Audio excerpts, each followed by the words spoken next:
Is it really possible to get Google Play Store on any smart television? Well, not exactly. Here's the truth. The Google Play Store only comes built in on TVs that run Android TV or Google Television. So if your TV is already Android based, you don't need to get it. It should already be there.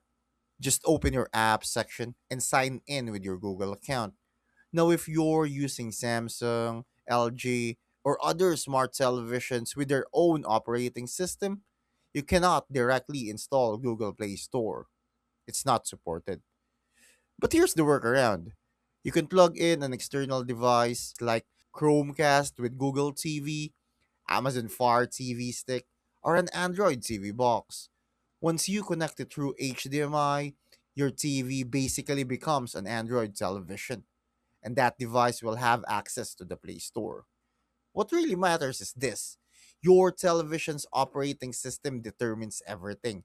You can't force install Google Play Store or non Android systems. So, is it possible on any smart TV directly? No.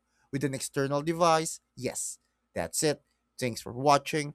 Make sure to subscribe for more useful content.